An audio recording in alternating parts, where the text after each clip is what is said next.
scrums, and scrum resets. The scrum, the line-out, and the breakdown is where the 2023 Rugby World Cup Final is going to be won. My name's Max, I'm the host over here at the Black Jersey, and as per usual, cheers to my patrons for their ongoing support. It has been one heck of a World Cup. The final video I'm going to make before the final, it's my thoughts on how the scrum is going to go for the Springboks and the All Blacks ahead of the World Cup Final. The scrum, it's just not talked about. Nché not only saved South Africa from a quarterfinal exit, but he saved them from a semi-final exit. So I'm going to split this video into two parts.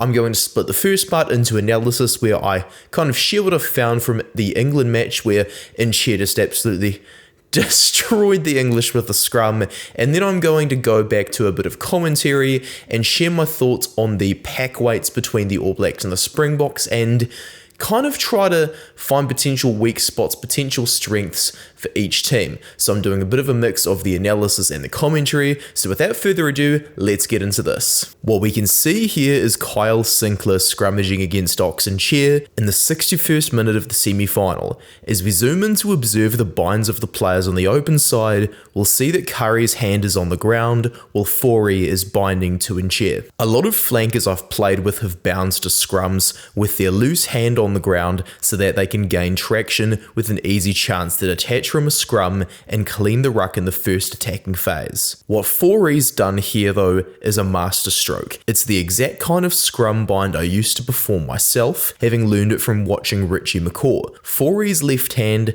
is binding to Nche's leg so that he can lend Nché some more weight. With Nché listed as 105 kg by World Rugby, this will prove helpful for a defending team. As we now alter the opacity of the picture to spotlight a different zone of the scrum though, we can see that Mbonambi's head is between the two opposing players exactly where it needs to be. Sinckler, however, has not bounced to George correctly. We see a gap open with Chessum's head visible. Because Sinckler hasn't followed the animation to have his hips attached to George, George simply has the reflexes to stand up and protect his neck from injury. Alice Genge, on the other hand, has his right arm binding to the right of George's spine to tighten up. The pressure created by Sinckler's incorrect bind allows for Forey's extra weight to force the standing up by George. What we can now see in the 68th minute is exactly how Nché uses his technique to alter the opposition's balance. We see right here that his low center of gravity is allowing him to bind to Sinckler's scapula rather than his clavicle.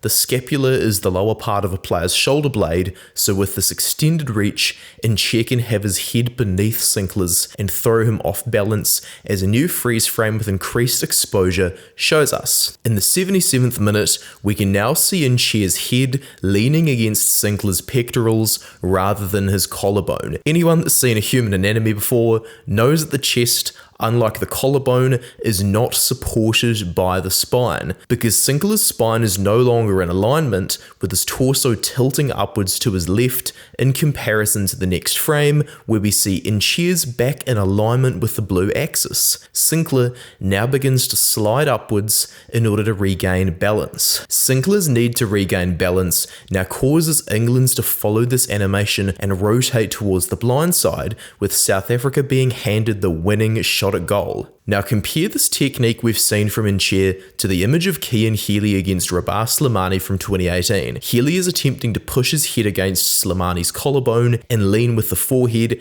as you're supposed to provide stability in the scrum, as Slimani will obviously slot his head between Best and Healy. Because Nché has used such a technique to get his head tucked into the opposition's chest, this is something the All Blacks are going to need to really worry about to maintain their balance. Luckily though, there's a good chance they've prepared for it. There's definitely a technique advantage for South Africa. We're now going to examine the pack weights and just compare them side by side. So first off, we'll have a graphic with South Africa's starting forward pack. As we can see, Frans Malherbe is the heaviest player at 123 kg. The total weight of the type 5 forwards who are going to be starting for the Springboks in the World Cup final is 572 kgs. That's 5 of me, so these are pretty big guys as we can see. Bongi Mbonambi, the lightest player, is 98 kgs, but when we see the Springboks weight, we do have to remember that a lot of these players have quite low body fat percentages. They've reduced a lot of their body fat so that they've got a bit more of a range of movement with their power, and it just allows them to, have more of that flexibility to scrum hard and just keep on going. Sia Khaleesi as well, Peter Steph du Toit, Dwayne Vermeulen, proper just conditioned professional athletes who are going to give you what you need in the scrum. They are going to be more than happy to bind onto you. The total weight of their starting pack, according to World Rugby, is 894 kg. I'm not 100% sure if we can take credibility for some of these weights, especially when we get to the reserve pack. But first off, we'll go to the All Blacks to see Ethan de Groot has bulked up to 135 kg. But the biggest thing about this is that Ethan de Groot is fit. The key that I've noticed against a bomb squad that the Irish held is that South Africa against England, they would bring their substitutes on at different times to kind of just like take out some of England's attacking momentum.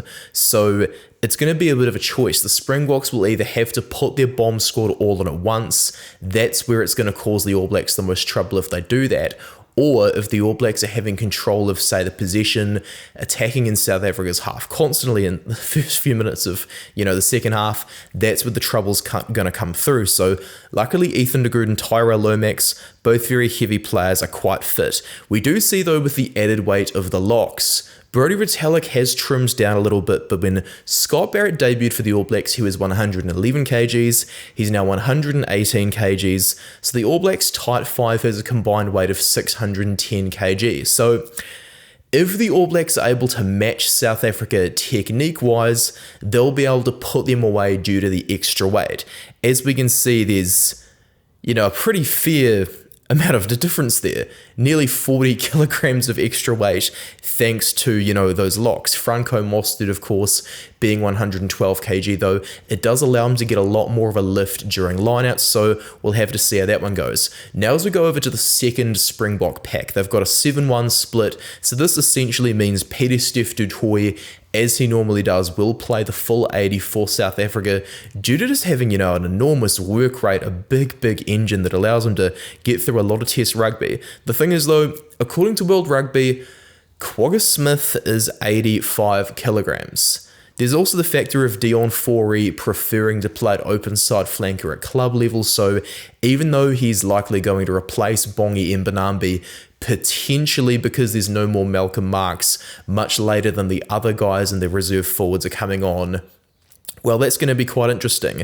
The tight five weight for South Africa's second pack, that is 559 kg. And the total weight of the reserve forwards, though, it's not a huge decrease. It's 869 kilograms, so it's only 25 or so lighter if my calculations from the top of my head are on the spot. But when we get to the All Blacks reserve type 5 forwards, this is the big difference of the test match. Because of the fitness of de Groot and Lomax, the fact they'll be able to play 60 odd minutes before the All Blacks start bringing on their reserves, that's going to be where the difference is going to come through. Sam Whitelock being a bit more of a prolific jackal threat than, Scott Barrett, Brodie Retallick, Shannon Frizzell, that's also going to add the extra oomph in the breakdown when it's going to be needed most, as it worked against Ireland. My hypothesis is that Taukei'aho will probably come on a touch earlier than the other guys because of, his raw carrying, his ability to really help out over there.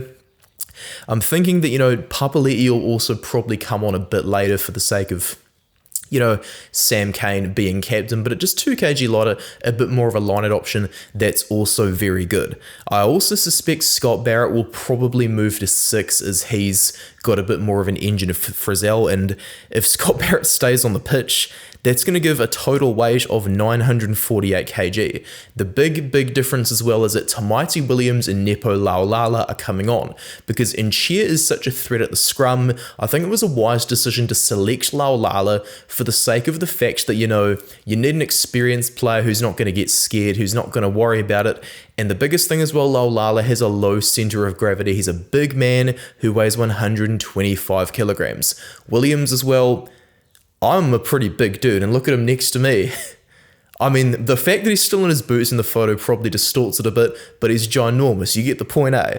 Williams is 144 kg according to World Rugby from his 139 kg test debut, so he's really going to bring it. The fact that he's got a bit of a longer body on that loose head side where you're not tucked in quite as much as well, I think is a genius move. If Williams was, say, playing tight head prop where he can also play, that's probably going to cause you a bit of trouble, but because he's on the loose head side, you know, that extra long core, it's going to get a bit more space to balance in comparison to some other players. So the fact that Laulala's in there to scrum against Nché gives the All Blacks a big advantage. 623 kg is the weight of their reserve type 5 forwards. Compare that to South Africa, 559 kg for their reserve type 5 forwards. So if technique can be matched, because after all, this is all about technique and not size, as Quagga Smith proves us around the breakdown, that's going to be the key difference. Assuming both sides have technique that is even, the All Blacks are definitely going to have a big advantage when it comes to taking on that 7-1 split. The fact that the 7-1 split needs to be all deployed at once as well, like we saw at Twickenham, it opens up the opportunity for things to backfire.